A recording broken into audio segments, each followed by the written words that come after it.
तो मैंने अपने शाम का ट्रैक शुरू कर दिया है, जो हमें जा रहा हूँ ब्रह्मागिरी ट्रैक पर।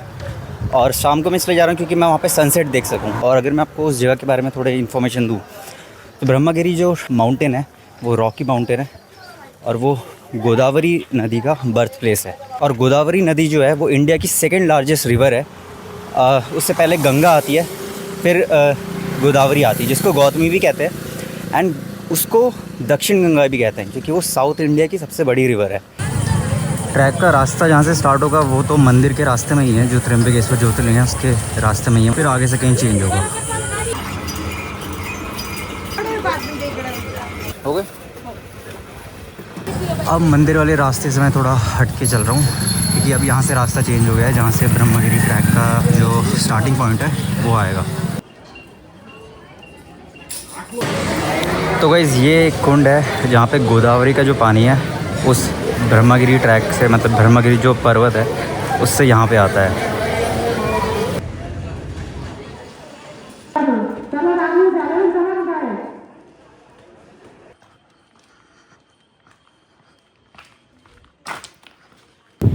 ट्रैक के रास्ते पे जाते जाते मुझे यहाँ पे एक कुंड टाइप का और दिख गया बड़ा सा। रास्ता अंडर कंस्ट्रक्शन लग रहा है यहाँ पे, ये वाला। आगे जाके तो वैसे स्टेप्स हैं। और हाँ, एक और यूनिक फैक्ट है कि यहाँ पे जो सीढ़ियाँ हैं वो 500 से 750 के बीच में है। और वो जो सीढ़ियाँ हैं वो 1908 में एक कराची के बिजनेसमैन ने बनाई थी, पर उस टाइम पार्टीशन नहीं हुआ था, तो उस हिसाब से जितना मैंने AI से पता करा उस टाइम उसको लगे थे 40,000 रुपये वो स्टेप्स बनाने के। वो माउंटेन, रॉकी माउंटेन दिखना स्टार्ट हो गया। इन्हीं में से किसी माउंटेन पे हमें ट्रैक करना पड़ेगा शायद। तो ट्रैक का रास्ता ऑलमोस्ट यहाँ से स्टार्ट हो गया है। यहाँ पे मुझे अपने अलावा बहुत कम लोग दिख रहे हैं, क्या पता थोड़ा ये जल्दी आ रहा हूँ मैं इसलिए, वरना बाकी ऊपर पहुँच के देखते हैं वहाँ कितने लोग होते हैं। शायद यही हैं ट्रैक की सीढ़ियाँ, इसके बारे में बता रहा था मेरे को, जो वो बिजनेसमैन ने बनवाई थी। और जैसे जैसे और ऊपर जाएंगे वहाँ से हमें नीचे का नज़ारा भी उतना ही अच्छा दिखता रहेगा, बर्ड्स आई व्यू की तरह। और वहाँ मैंने ऊपर ऐसे भी सुना है कि वहाँ से हमें शाम के टाइम में त्र्यंबकेश्वर ज्योतिर्लिंग का मंदिर है वो भी दिखता है लाइट्स के अंदर, जो रात में वहाँ पर लाइटिंग जलती है। यहाँ पे ये जानवर मिलने की संभावना है, शायद ऐसे ही लिखा है यहाँ पे। अब क्या है कि धीरे धीरे सूरज डूब रहा है, और अच्छी बात यह है कि वो ये जो माउंटेन है उसके उस साइड से डूब रहा है, तो उससे ये बेनिफिट रहेगा कि मुझे धूप नहीं लगेगी। अगर वो पीछे से डूब रहा होता तो मुझे धूप लग रही होती चढ़ते हुए। मुझे लग रहा है ये है वो मेन सीढ़ियाँ जो वो बनवाई थी उसने, बिजनेसमैन ने, क्योंकि ये थोड़ी वेल मेंटेन लग रही है। और पहले वाली तो मतलब हर ट्रैक में दिख जाती हैं। और आगे मुझे बंदर भी दिखने स्टार्ट हो गए हैं, मतलब यहाँ से कह सकते हैं कि असली ट्रैक यहाँ से शुरू है।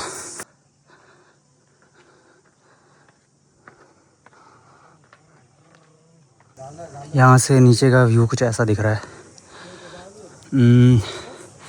मंदिर का व्यू तो शायद यहाँ से अभी नहीं दिख रहा है, या दिख रहा हो मुझे नहीं पता चल रहा। तो यहाँ से नीचे आने वाले लोगों ने मेरे को बताया कि आगे बहुत सारे बंदर हैं, और वो मतलब थोड़ा हैरान हो गए थे कि मैं अकेले जा रहा हूँ। तो उन्होंने कहा कि आगे बहुत सारे बंदर हैं, वो छीनते भी हैं, तो इसलिए मैं सोच रहा हूँ फ़ोन वोन में जेब में रख लेता हूँ। यहाँ से व्यू कुछ ऐसा है ऊपर से, और यहाँ से ऊपर ऐसे ही आना है। तो मैं सोच रहा हूँ किसी का वेट कर लेते हैं, किसी ग्रुप के साथ चलते हैं, अकेले जाना उतना सेफ़ नहीं रहेगा। ऐसे बंदर इतना कुछ कर तो नहीं रहे क्योंकि मेरे पास कुछ है नहीं, बस साथ साथ चल रहे हैं। आगे इसमें आ जाते हैं। ये जो सीढ़ियाँ ये और भी स्टीफ है, काफ़ी ऊपर सीधी खड़ी चढ़ाई, और ऊपर से बंदर वेट कर रहे हैं। उस गुफा जैसी सीढ़ी से फाइनली बाहर आ गया। है ना, थोड़ा ओपन माहौल है यहाँ पे, देखते हैं कितना आगे तक रहता है। वरना वो सीढ़ियाँ तो भयंकर ही थी, एकदम खड़ी चढ़ाई, बिना रेलिंग को पकड़े हुए तो पॉसिबल ही नहीं था। सोच रहा हूँ कि यहाँ से पहले एक नींबू पानी भी लेते हैं, फिर कंटिन्यू करते हैं आगे का। तो नींबू पानी तो पी लिया है, अब मैं आगे की जर्नी कंटिन्यू कर रहा हूँ। पता नहीं वैसे अभी कितना ऊपर तक है, लोग तो आते हुए दिख ही रहे हैं, कोई एंड पॉइंट नहीं दिख रहा अभी तक। पर हाँ, तो बाय द वे ये जो माउंटेन रेंजेस हैं ये इंडिया की वेस्टर्न घाट्स में आती हैं। और ऐसा बताया गया था ये ChatGPT से, जब मैंने पूछा था उससे, कि इवनिंग के टाइम पे यहाँ पे विंड्स काफ़ी स्ट्रॉन्ग हो जाती हैं। तो वहाँ पे ऊपर पहुँचने के बाद कुछ वाटरफॉल्स जो हमें दिखेंगे नीचे की तरफ जाते हुए, वो स्ट्रॉन्ग विंड्स की वजह से अपोजिट डायरेक्शन में ऊपर की तरफ जा रहे होंगे। तो देखते हैं ये फैक्ट कितना सही है, वहाँ पे देख कर पता चलेगा। बाकी कंटिन्यू करते हैं। और हाँ, एक चीज़ और ChatGPT ने बोली थी कि वहाँ पे सनसेट के व्यू के लिए तो तुम जा रहे हो मतलब 3:30 के आसपास निकल लेना ऊपर को, और सही समय पे डिसेंड करना भी स्टार्ट हो जाना, मतलब नीचे आना भी स्टार्ट कर देना, क्योंकि रास्तों में जैसे कि मैंने देखा स्ट्रीट लाइट्स नहीं है, तो वहाँ पे सही से दिखता नहीं है, और वो जो स्टेप्स हैं वो स्लिपरी हो सकते हैं। वैसे तो वो रेनी सीज़न की बात वो बोल रहा था, अभी तो स्लिपरी नहीं होंगे। और इस पॉइंट के बाद मुझे यहाँ पे वो बड़ा वाला कुंड दिखने लग गया है जो मैंने सेकंड टाइम आपको दिखाया था बीच रास्ते से जाकर, और उसी के साइड में मेरे को वहाँ से त्र्यंबकेश्वर ज्योतिर्लिंग भी दिख रहा है। अगर मैं गलत नहीं हूँ तो वही है वैसे वहाँ बैम्बू स्टिक्स लगे हुए हैं, कंस्ट्रक्शन जैसा वर्क जो था। और जब लॉन्ग व्लॉग कर रहा हूँ, जैसे ट्रैकिंग पे जा रहे हैं और साथ में पावर बैंक भी नहीं लेकर आया, तो बैटरी सेव करने के लिए मैं क्या करता हूँ कि फ़ोन को एयरप्लेन मोड में डाल देता हूँ। उससे ये होता है कि जैसे अलग अलग जगह में जाते हैं तो नेटवर्क अलग अलग टावर्स को सिग्नल रीच करने के लिए ट्राई करता रहता है, तो उस वजह से क्या है कि बहुत ज़्यादा बैटरी कंजप्शन होता है। तो मैं वो प्रोसेस एंड कर देता हूँ एयरप्लेन मोड डाल के कि चाहिए ही नहीं नेटवर्क्स, एंड उससे थोड़ी बैटरी लाइफ बढ़ जाती है। इस हिसाब से लोग वहाँ पे बैठे हुए हैं, ऐसा लग रहा है यही है पॉइंट टॉप का। हाँ, है तो कुछ इसी टाइप का, मतलब जाने को और ऊपर वहाँ भी जा सकते हैं और यहाँ से भी सीधा ऊपर जा सकते हैं और टॉप में जाना है तो। बाकी इस माउंटेन रेंज की उस तरफ कुछ ऐसा दिखता है और बहुत सारे पहाड़ हैं यहाँ पे, एंड वहाँ पे एक लेक टाइप का कुछ है। मेरे ख्याल से यहीं से ही गोदावरी का स्टार्टिंग पॉइंट है, ये लेक से ही। तो अभी पूछने में पता चला है कि यहाँ से इस रास्ते से सीधे चलते चलते नीचे एक मंदिर दिख रहा है, वहाँ पे विज़िट करना है। और मतलब वहीं पे बताया इन्होंने कि गोदावरी का जो स्टार्टिंग पॉइंट है वो वहाँ पे है। एंड फिर वहाँ से अगर आपको नीचे दिखी होगी वो रेलिंग के नीचे नीचे चलते चलते चलते उस साइड जाना है, वहाँ पे भी एक मंदिर है।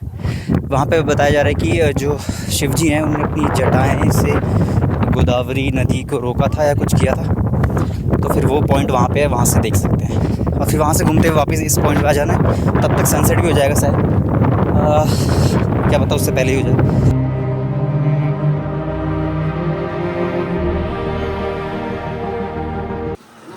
तो यहाँ पे जो है वो कोन टाइप का है, हल्का सा अगर आपको दिख रहा होगा यहाँ पे। तो यहाँ पे क्या है कि गोदावरी नदी जो है वो थोड़ी यहाँ पे दिखती है, फिर यहाँ से सीधा गायब हो जाती है, और नीचे जो कुंड था ना त्र्यंबकेश्वर मंदिर के पास में जो मैंने आपको दिखाया था अभी आते हुए, वहाँ पे निकलती हैं फिर। तो ये यहाँ का मतलब है फैक्ट।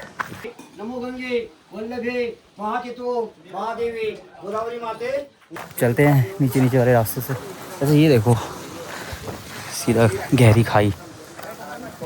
वैसे रास्ता वहाँ से नहीं है, नीचे से यहीं से आगे को है, फिर वहाँ को कटता है रास्ता, तो वहीं पे जा रहा हूँ।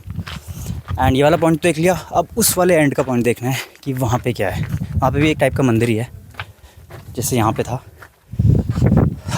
पर ये कि शाम के समय अब दुकानें बंद हो रही हैं तो पानी वानी नींबू पानी वगैरह कम ही मिलेगा।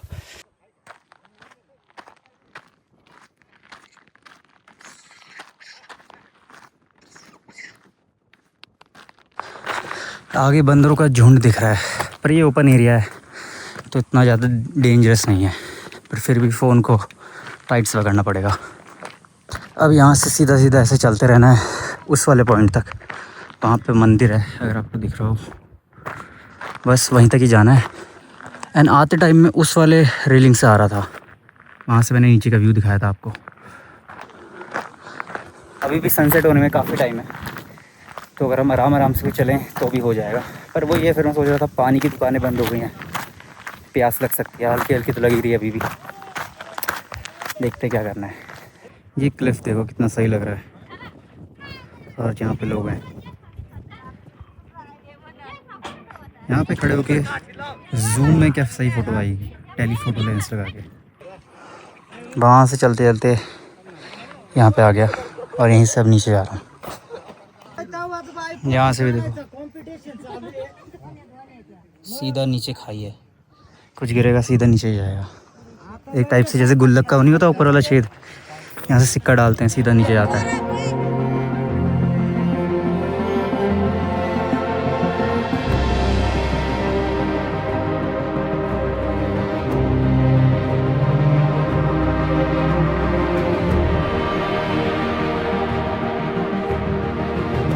तो फाइनली ये है इस साइड वाला मंदिर जटा मंदिर लिखा है, क्या लिखा है हिंदी में मिट गया है।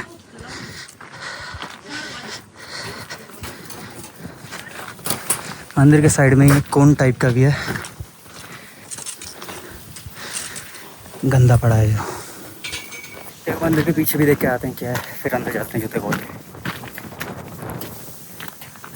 ज़्यादा कुछ स्पेशल नहीं है, वही पहाड़ियाँ ही हैं। बट वो जो बात थी कि वाटरफॉल अपोजिट डायरेक्शन में ऊपर की तरफ बहेगा, मतलब इतनी स्ट्रॉन्ग विंड्स होगी उसकी वजह से, स्ट्रॉन्ग विंड्स तो लग रही हैं बट वो वाटरफॉल मुझे एक भी नहीं दिखाई दिया, नॉर्मल वाला भी नहीं दिखाई दिया, उल्टा बहने वाला तो छोड़ो, क्या पता वो मानसून के सीज़न में आते हो। चलो कोई नहीं, मंदिर के अंदर ही चलते हैं।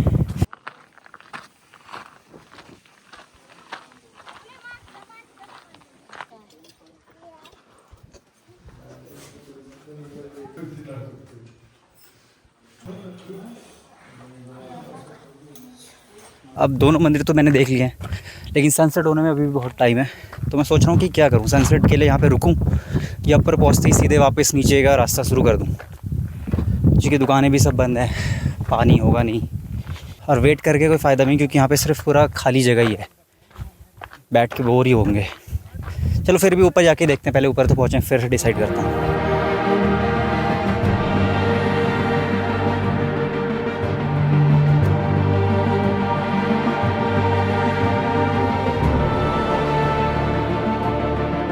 और अभी एक चीज़ और हुई थी, अभी जब मैं रूम पे रेस्ट कर रहा था बीच में दिन में, तो फिर क्या होता कि मेरे को एक कॉल आया कि मैंने जो रात की वो बस बुक कराई थी स्लीपर वाली, वो कैंसिल हो गई है। तो उसने बोला था कि मैं रिफ़ंड कर रहा हूँ आपको। पर चलो सही है कि उसने टाइमली बता दिया। मैंने दूसरी मतलब वेबसाइट में देखा, उसी टाइम में दूसरी बसेस ही मिल गई मेरे को, सिंगल सीट वाली, तो मैंने तुरंत वो बुक करा ली। ऑलमोस्ट पहुँच ही गया ऊपर, लेकिन अभी सूरज को भी नीचे जाने में टाइम ही है। लेट्स सी, अगर ऊपर बहुत भीड़ होगी, लोग वेट कर रहे होंगे सनसेट का, तब हो सकता है कि मैं भी रुक जाऊं। बट यहाँ तक तो मेरे को अभी तक खाली लग रहा है ऊपर। हाँ, पूरा ही खाली है। बट एक होप और हो सकती है कि सनसेट वाले जो कैंडिडेट्स होंगे जिनको देखना होगा सनसेट, वो आ रहे होंगे नीचे से ऊपर अभी। Let's see.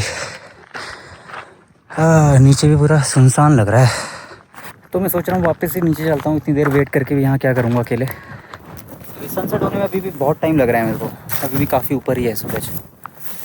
भाई इस साइड मैंने नोटिस करा कि यहाँ पे आग लगी हुई है, इस साइड से धुआं उठ रहा है, वो आग ही है, जंगल फायर। और बट मुझे ये भी अभी तक नहीं पता चला कि ये जो लेक है ये क्या है, गोदावरी का पानी है या नॉर्मल सी कोई लेक है।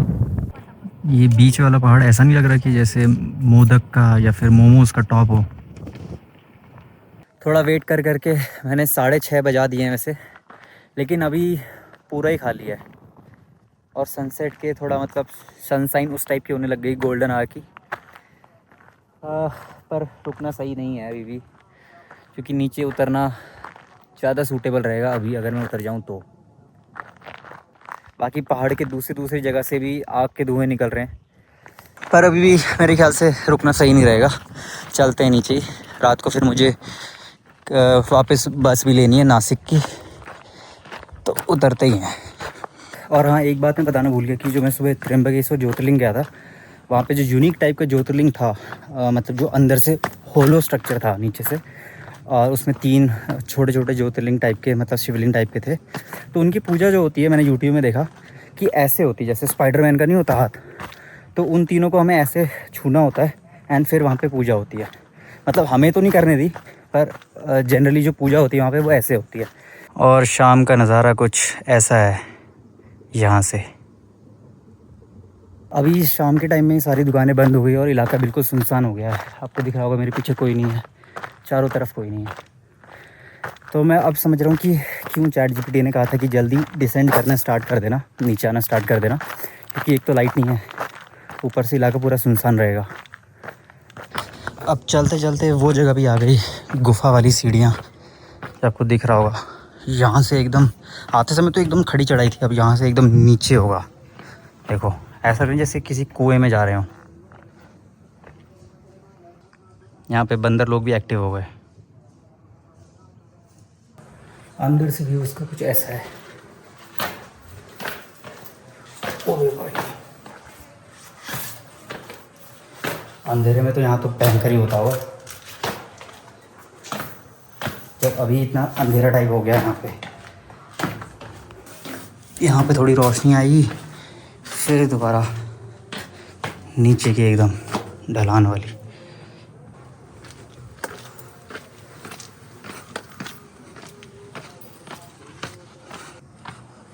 और नीचे का नज़ारा कुछ ऐसा है यहाँ से। और मंदिर है यहाँ पे, ये जो नदी टाइप का है ना, कुंड टाइप का, इसके जस्ट ऊपर देखोगे तो वहाँ पे आपको मंदिर दिखेगा। और इस सीढ़ियों वाले रास्ते पे यहाँ पे काफ़ी हमें यहाँ पे ये हनुमान जी की मूर्तियाँ देखने को मिल जाती हैं पत्थरों के अंदर ही। यहाँ पे भी है, ऊपर भी थी और नीचे भी बहुत आएंगी। और यहाँ बंदर यहाँ पे अपने इवनिंग व्यूज़ एंजॉय कर रहे हैं यहाँ से।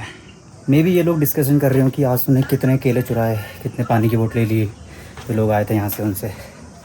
इस ट्रैक के बाद मुझे लेकिन एक डाउट हुआ कि रिवर गोदावरी का यहाँ से ओरिजिन बोला जाता है, पर ये उस हिसाब से नहीं है कि जैसे अगर कोई सोचे कि यहाँ से किसी रिवर का ओरिजिन हो रहा है, मतलब पहाड़ से ऐसे निकलती हुई दिखेगी, फिर नीचे से जाके बड़ी बड़ी होगी, ऐसा नहीं है। क्योंकि रिवर को बनने की, जैसे अगर एग्जांपल देखें गोदावरी ये गंगा के लिए गंगोत्री में जाओगे तो वहाँ पे ग्लेशियर से पिघलती हुई दिखेगी, उसके पीछे कोई स्पिरिचुअल रीज़न ही होगा।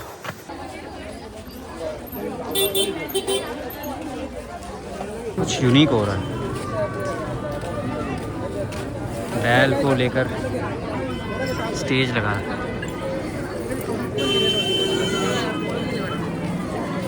तो अब मैं वापस जा रहा हूँ फिर अपने रूम की तरफ, एंड थोड़ा बहुत मैंगो शेक वगैरह मैंने पी लिया है। सोच रहा हूँ वापस नासी जाके ही खा लूँगा। तो आ गया फिर मैं वापस अपने रूम पे, और अभी 1-1.5 घंटा है निकलने में। तो तब तक मैं सोच रहा हूँ फ़ोन को चार्ज लगा लेता हूँ और थोड़ा हाथ में धो लेता हूँ। तो अब मैं सीधे जा रहा हूँ यहाँ से बस लेने के लिए। यहाँ पे जहाँ सुबह उतरा था वहीं पे जा रहा हूँ वापस। और ये सही है, मतलब जहाँ तुम्हें विज़िट करना है जैसे मंदिर पे, तुम्हें वहीं पे अगर तुम अपना होटल बुक करोगे तो वहाँ ज़्यादा कन्वीनियंट रहेगा। वैसे ही मेरा कल का भी है, कल मैं जहाँ पुणे जा रहा हूँ, पुणे में नहीं रुकूँगा मैं, वहाँ से सीधा भीमा शंकर के लिए चला जाऊँगा, फिर वहाँ पर जाके रिजॉर्ट में रुकूँगा। तो ये होने वाली है रात की बस, ओवरनाइट बस। AC स्लीपर है, मेरी नीचे वाली सीट है सिंगल वाली, जो सीधे सुबह 5 बजे मुझे पहुँचा देगी पुणे। तो ये वाली स्लीपर बस का एक्सपीरियंस थोड़ा नया रहने वाला है, क्योंकि पिछली बार जो मैं गुजरात में गया था वो तो ऐसा लग रहा था कि कोई कोठे वाली बस है, जिस हिसाब से वहाँ लाइटें जल रही थी और गंदगी थी। पर मुझे लग रहा है कि ये बाहर से देखने में सही होगी अंदर से। और अभी मैं बाहर आया हूँ यहाँ पे कहीं पानी की बोतल लेने के लिए, क्योंकि मेरे पास पानी नहीं है। तो ऐसी कुछ अपनी सीट है यहाँ पर नीचे की साइड। पहले वाले में क्या था कि यहाँ पे एक वो था बोर्ड टाइप का क्लोज़ करने के लिए, पर यहाँ पे पर्दे ही हैं और ऊपर AC के वेंट्स हैं, चार्जिंग का पॉइंट भी है। चलो सही है।